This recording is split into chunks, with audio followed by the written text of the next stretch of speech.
할렐루야. 네, 오늘 새벽에도 뵙고 오늘 저녁에도 또 이렇게 영상으로 만나게 되었습니다. 오늘 하루의 삶은 어떠셨습니까? 비록 우리가 일일이 만나서 어떤 삶을 사셨는지는 알 수는 없지만 적어도 아는 한 가지 사실은 오늘도 주님이 주시는 기쁨과 평안 가운데 그것들을 누리며 살아갔을 것이라고 생각되어집니다. 특별히 오늘 하루를 마무리하는 이 시간에 다시금 우리가 말씀 앞에 서서 우리의 삶을 비춰보고 하나님의 은혜를 되새길 수 있는 이 시간이 되었으면 좋겠다라는 그 마음이 제 마음속에 있습니다. 오늘도 그 마음을 모으고 모아서 또 이렇게 함께 하나님의 말씀을 나눔을 통해서 다시금 우리 삶 가운데 함께 하신 하나님, 우리가 그 하나님만을 바라보고 신뢰할 수 있는 믿음의 시간들이 되기를 간절히 소망해 봅니다. 네, 오늘 우리에게 주시는 하나님의 귀한 말씀은 마가복음 4장 35절에서 41절까지의 말씀입니다.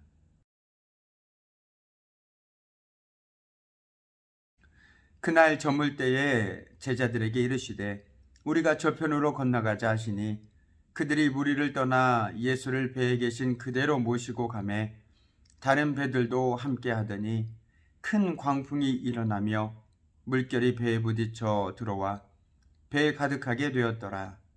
예수께서는 고물에 베개를 베고 주무시더니 제자들이 깨우며 이르되 선생님이여 우리가 죽게 된 것을 돌보지 아니하시나이까 하니 예수께서 깨어 바람을 꾸짖으시며 바다더러 이르시되 잠잠하라 고요하라 하시니 바람이 그치고 아주 잔잔하여 지더라. 이에 제자들에게 이르시되 어찌하여 이렇게 무서워하느냐 너희가 어찌 믿음이 없느냐 하시니 그들이 심히 두려워하여 서로 말하되 그가 누구이기에 바람과 바다도 순종하는가 하셨더라. 아멘. 참으로 고마우신 아버지 하나님, 오늘도 특별히 저희들 수요 기도의 자리로 인도해 주신 은혜에 감사드립니다. 오늘도 주의 말씀을 사모함으로 이 자리 가운데 나왔사오니 오늘도 성령 하나님께서 저희들의 마음 가운데 친히 임하여 주셔서 하나님의 뜻을 밝히 깨닫고 아는 귀한 시간 되게 하시고 그 말씀을 붙들고 살아가는 우리들의 삶의 모습이 될 수 있도록 하나님 도와주시옵소서. 이 시간도 하나님의 은혜를 사모하며 감사드리며 예수 그리스도의 이름으로 기도드립니다. 아멘. 사람들은 자신의 인생이 늘 잔잔한 호수처럼 고요하기를 원합니다. 자신의 인생에 시련이 닥치거나 어려움이 닥치기를 원하는 사람은 세상 그 누구도 없습니다. 심지어 저도 마찬가지겠죠. 모든 일이 뜻대로 이루어지기를 바랍니다. 내가 계획한 대로, 내가 생각한 대로. 그래서 내 인생이 늘 꽃깃말 걸기를 소망하는 것들이 우리 사람들의 당연한 소망이고 희망이겠죠. 하지만 우리 인생의 배는 늘 정해진 항로로 평탄하게만 가지는 않습니다. 험난한 폭풍우를 만나기도 하고 생각지도 않은 돌풍을 만나 당황하거나 두려움에 빠지기도 합니다. 예상치 못한 풍랑의 위기가 찾아왔을 때 과연 우리는 어떤 태도를 취해야만 하는 것일까? 오늘 말씀을 함께 상고하면서 우리가 그 물음에 답을 찾아갈 수 있기를 바라봅니다. 날이 저물 때 주님께서는 제자들에게 저 건너편으로 건너가자 하시니 모두 배를 몰고 바다를 건너갑니다. 그런데 갑자기 큰 광풍이 일어나서 물결이 거세지고 물이 배에 들이칩니다.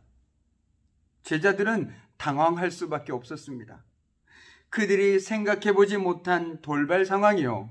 그들은 지금 주님과 함께하는 여정이었기 때문입니다. 그런데도 어려움이 찾아왔습니다. 주님과 함께하는 걸음이라고 해도 늘 꽃길만 걷는 것은 아닙니다. 주님이 타고 가시는 배에도 비바람이 들이치고 오금이 저리는 위기가 찾아옵니다. 우리는 언제든지 찾아오는 시련의 가능성을 열어놓아야 하고 그 시련을 하나님께서 허락하신 것으로 알고 겸허히 수용할 수 있어야 합니다. 오히려 그 상황 속에서 하나님의 뜻을 구하는 이가 진짜 믿음의 사람이겠지요. 오늘 말씀 38절을 함께 보시죠. 예수께서는 곤물에서 베개를 베고 주무시고 계셨다. 갈릴리 바다의 폭이 10km 정도 된다고 합니다. 그러니까 건너편까지 가는 데는 그다지 긴 시간이 걸리지 않았을 것입니다. 그런데 그 사이에 우리 주님께서는 잠이 들었다라는 것은 사람들을 가르치느라 피곤해서 라고 상상해 볼 수도 있을 것입니다. 그런데 오늘 말씀은 예수님께서 고물에서 베개를 베고 잠을 자고 있었다라고 아주 구체적으로 묘사를 하고 있습니다. 고물은 배의 제일 높은 곳이니 아직 물이 차지 않은 곳이라고 할 수 있습니다. 베개를 베고 잔다고 하는 것은 잠깐 눈을 붙이거나 조는 것이 아니라 편안한 자세로 평온하게 잠을 자고 있었음을 의미한다라고 볼 수 있습니다. 그 평화로운 모습은 제자들의 모습과 대조를 이루고 있습니다. 제자들은 다급하게 예수님을 깨우면서 말하였습니다. 선생님, 우리가 죽게 되었는데 아무렇지도 않으십니까? 배에 물이 가득 차자 그들은 배가 가라앉을지도 모른다는 두려움에 사로잡혔습니다. 거의 이성을 잃고 예수님에 대한 믿음도 잃었습니다. 예수님은 나중에 왜들 무서워하느냐? 아직도 믿음이 없느냐? 라고 하면서 그들을 꾸짖으셨습니다. 이런 예수님의 꾸짖음에서 문제의 본질이 드러나게 됩니다. 그것은 잠을 자고 안 자고의 문제가 아니라 바로 믿음이 있고 없고의 문제입니다. 예수님이 그렇게 고물에서 베개를 베고 잘 수 있었던 것은 피곤해서도, 게을러서도, 무관심해서도, 또는 성격이 태평해서도 아니었습니다. 아무리 풍랑이 몰아쳐도 그 배는 바다 건너편에 무사히 도착할 것이요, 거기서 또 하나님 나라의 일을 할 것이라는 믿음이 있어서였습니다. 그 믿음이 있었기에 그 절박한 상황 속에서도 예수님께서는 평안하게 고물에서 베개를 베고 잠을 잘 수 있었던 것이죠. 예수님의 믿음은 거센 풍랑에 그 위에 떠 있는 작은 배에 자기를 내맡기고 평온히 잠을 자는 모습에서 온전하게 나타났습니다. 혹시 이 찬양을 알고 계시는지 모르겠습니다. 파도여 잠잠하라입니다. 그 가사는 이렇습니다. 휘몰아치는 파도 위에서 찬송할 수 있는가? 죽음의 파도 출렁거려도 너는 찬양할 수 있는가? 잔잔한 바다 위로 순풍을 타고 찬양하지 못할까? 비바람 몰아칠 때 누굴 의지하나? 오늘 이 찬양의 가사를 통해 우리는 제자들과 그리고 우리들의 삶의 모습을 보게 됩니다. 아니, 믿음을 엿볼 수 있습니다. 그렇습니다. 우리 인생이 우리의 뜻대로 되어질 때 찬양하지 못할 리가 누가 있겠습니까? 내 계획대로, 내 생각대로 일이 잘 풀려질 때 우리가 주님께 찬양하지 못할 사람, 감사하지 못할 사람이 누가 있겠습니까? 주님을 믿지 못하는 사람은 누가 있겠습니까? 그러나 지금은 상황이 달라졌습니다. 비바람 몰아칠 때, 인생의 폭풍우가 우리의 삶을 사정없이 덮칠 때 과연 우리는 누구를 의지하는가? 너무나도 중요한 질문 앞에 오늘 우리는 서 있게 됩니다. 우리는 이 질문에 답을 해야만 합니다. 인생의 폭풍우가 내 삶을 덮칠 때, 내 삶이 내 뜻과 상관없이 흘러만 갈 때 과연 우리는 누구를 의지하는가? 어디를 바라보고 누구를 의지하며 살아가는가? 자, 우리 주님에게서는 진정한 믿음은 풍랑에다가 배에다가 자기를 온전히 내맡기는 것으로 나타났습니다.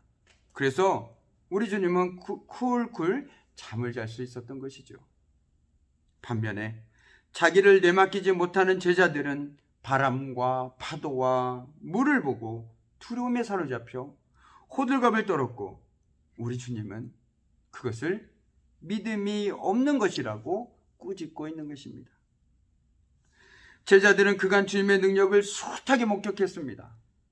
귀신을 내쫓고 중풍병자를 고치시는 큰 권능을 친히 보았습니다. 그들의 눈으로 보았습니다.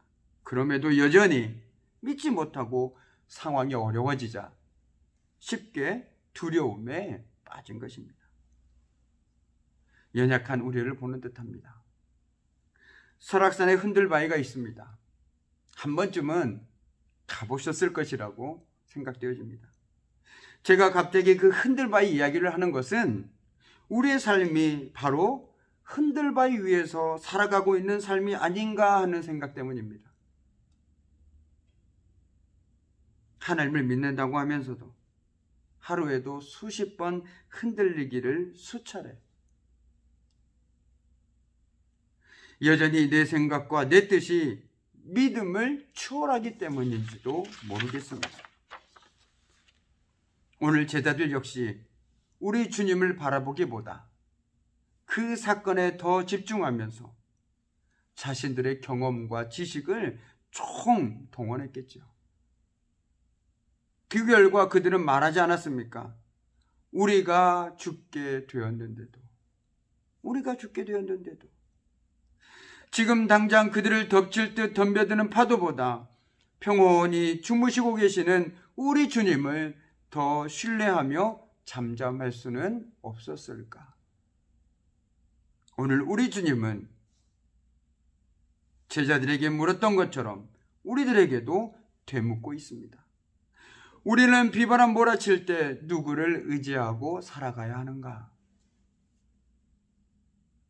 우리는 우리의 인생이 우리의 뜻대로 되지 않을 때 과연 누구를 의지하고 살아가야 하는가? 이제 말씀을 마무리 짓도록 하겠습니다. 예수님을 주님으로 모신 인생이라도 고난과 환난을 겪을 수 있습니다.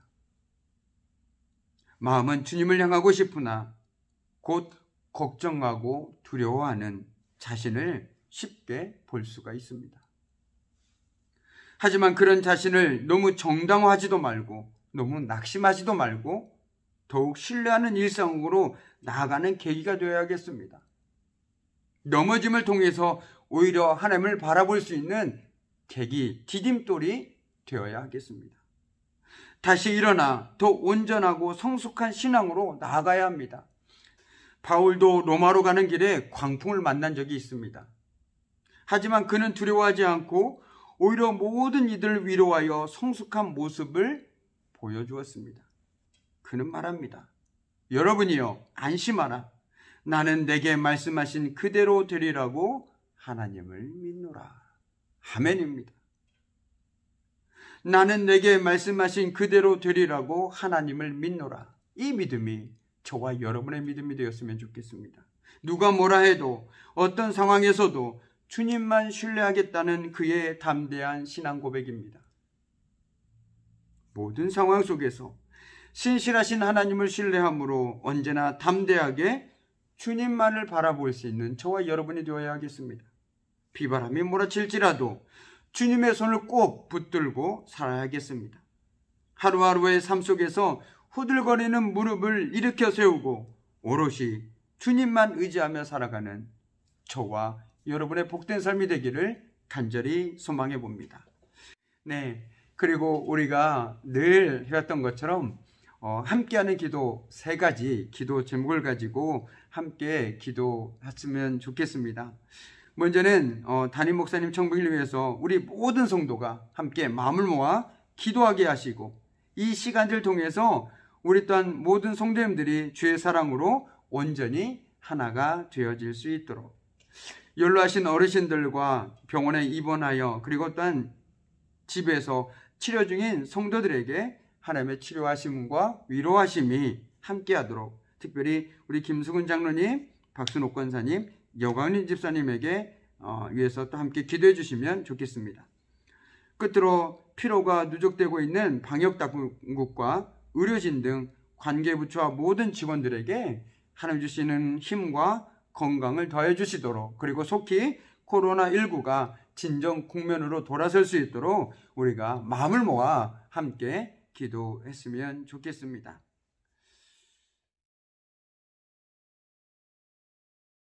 참으로 고마우신 아버지 하나님, 오늘 제자들은 주님과 함께 하면서도 두려움과 염려 속에서 온전히 주님만을 신뢰하지 못했습니다.